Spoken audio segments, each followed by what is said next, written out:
Hey, welcome to this week's episode of Martin's Monday pedal playthrough. I'm Martin Cliffe. I'm speaking to you from my studio here in Bucharest, Romania. And in this video series, we take a pedal from my collection. We play through it using a Fender Telecaster and a Gibson Les Paul to give you some sort of traditional bass for what to expect from it. We just play around with the tones. It's not a review, it's not a demo, it's kind of somewhere in between, or just having fun with a pedal that I've got and don't use too often. So grab yourself a caramel latte or whatever your beverage of choice is, sit down and enjoy the episode. Before we go any further, make sure you click that thumbs up icon to say you like the video. That's really appreciated. It really helps the metrics of the channel. Subscribe if you're not already. We're around about 17-18% of my viewers are subscribed. It'd be really great to get that higher. Yeah, really appreciate you being here. Comment down below if you've got this pedal, if you've tried this pedal, if there's a pedal that you think I've got that maybe you want to see next. I'm going to do my best to work through as many of my pedals as possible over the course of this year, always on these Monday slots. But yeah, let's get right on.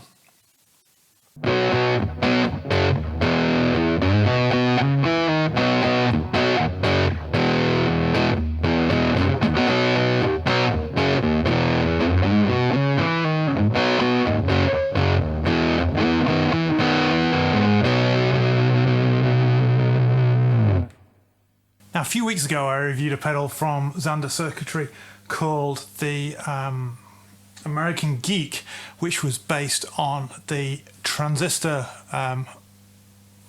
Big Muff pedals of the late 60s and the 70s. This Siva pedal by Zander Circuitry is also based on a Big Muff circuit topology, but it's based on the later op-amp one that came in the 70s and was popularized by Smashing Pumpkin in the 90s. Not a band I'm particularly familiar with, if I'm honest, and not a set of tones that I'm particularly familiar with, but it just sounds very different while still being essentially based on the same pedal. It's quite surprising. So in the same way as that pedal, we have two gain controls and we can switch between gain 1 and gain 2. We've got the typical Zander 6-way, I believe again now it's an 8-way on their more recent pedals, which are also slightly smaller. Mode for choosing the clipping diodes, level obviously, tone, and then two shift controls which control again more of the filters of the pedal. So it's quite a versatile pedal. Clean tone on the telly, bridge pickup, and on the neck pickup.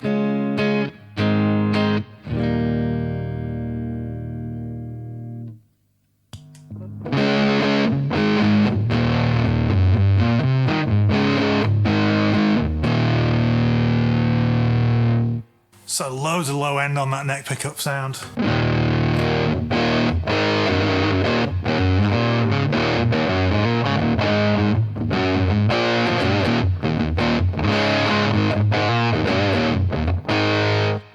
Now the second gain control enables us to set the gain to any other level we want. I've got it all the way up at the moment, so that goes.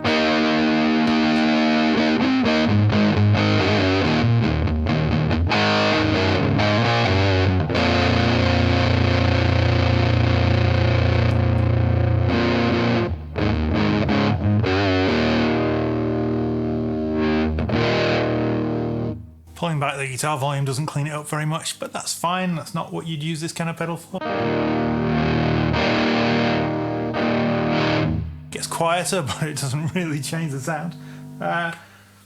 It's a single coil telly under studio lights, so it's not the quietest thing in the world, but it is very much the guitar, not the pedal that's generating the noise, because with the guitar volume down, it's silent. So let's look at, first of all, this tone control. Gets brighter as you turn it left. Gets a lot quieter as you turn it.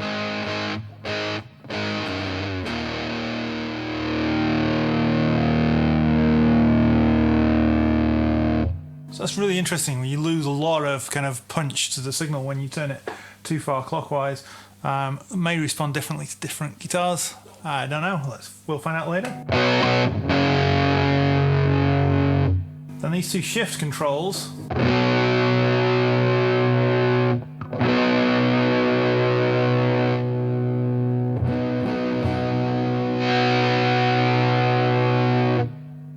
roll off a lot of high end, shift 2, and then do very little below that. Whether that's interactive with other controls, I'm not sure.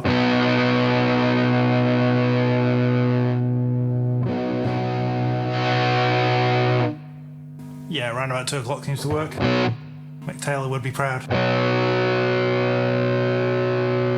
Shift 1.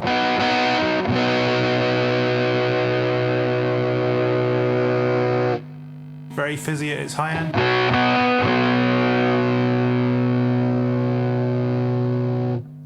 Nothing to do a whole lot below that. So there's different tones available, but the magic of these pedals is how they respond to the different clipping diode settings. So I'm on number 2 at the moment. 1 is way quieter.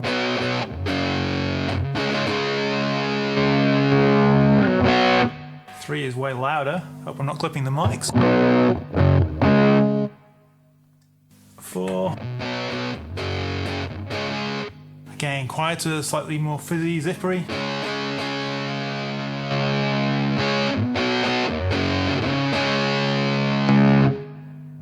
Okay, so 3 and 6 are incredibly loud. They probably have the least clipping. 2 and 5 are kind of somewhere in between. They're the kind of tones I would perhaps use for this pedal. And 1 and 4, you would maybe need to adjust the other things to suit. So it's not like you could bend down on your pedal board and just switch between the different modes to get the different tones like in an instant. You'd have to play with it a little bit. So these are great for recording when you've got time to tweak and find your tones.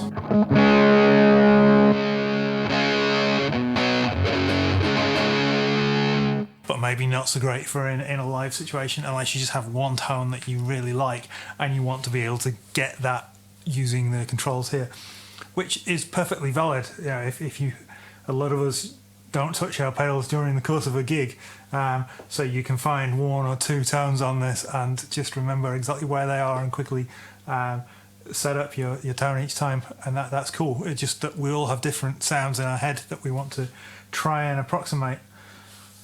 So that's it with a Tele. Let's just plug in a Les Paul and hear how it responds to humbuckers. I imagine the fatness of the op-amp Big Muff Fuzz will be quite something with humbuckers.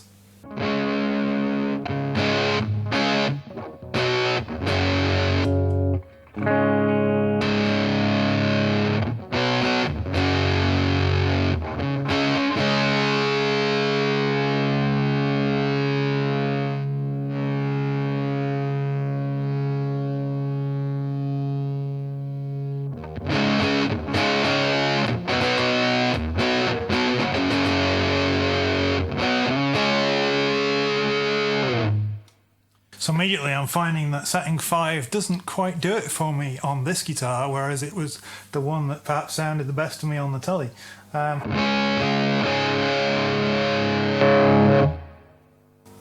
That's just so loud. Nice sound, but just incredibly loud.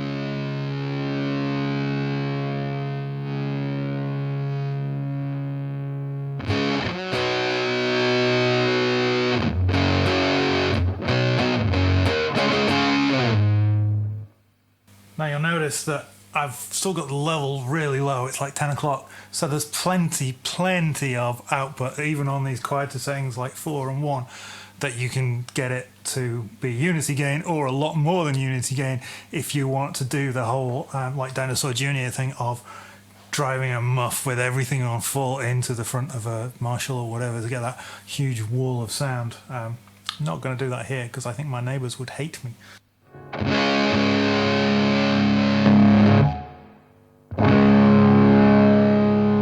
Yeah, number 3 has so much low end, but in a fun way.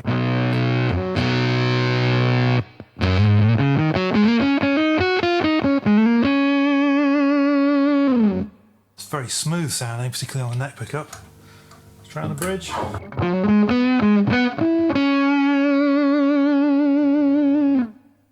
Yeah, cool, I like that. Number 2, which was my favourite setting probably on the telly.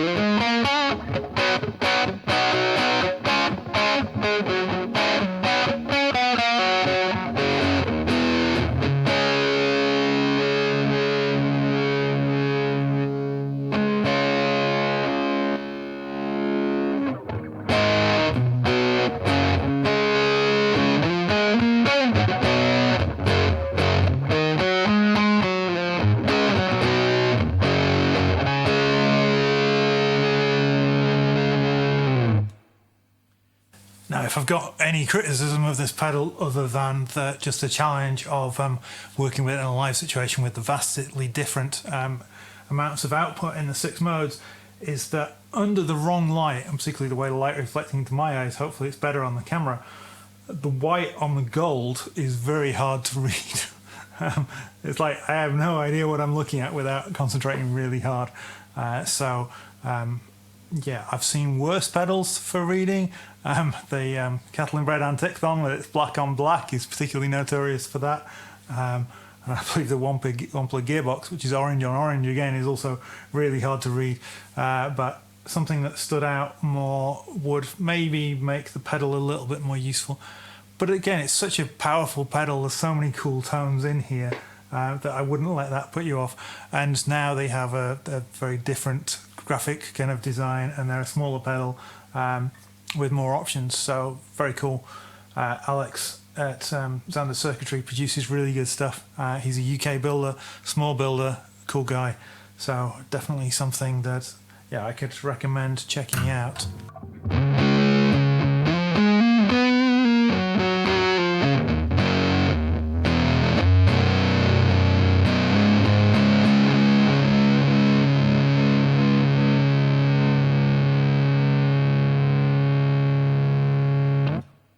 So a big thank you for watching this week's episode of Martin's Monday Pedal Playthrough. Come back next week for more. There's a whole series of videos already in this playlist. A load of bass stuff initially, then some TC pedals that I had to do back when I was stuck back in the UK. And now we're kind of going through some of the more interesting stuff. Yeah, remember to click the thumbs up icon if you've not done already. Subscribe to the channel. I'll see you next week. Take care.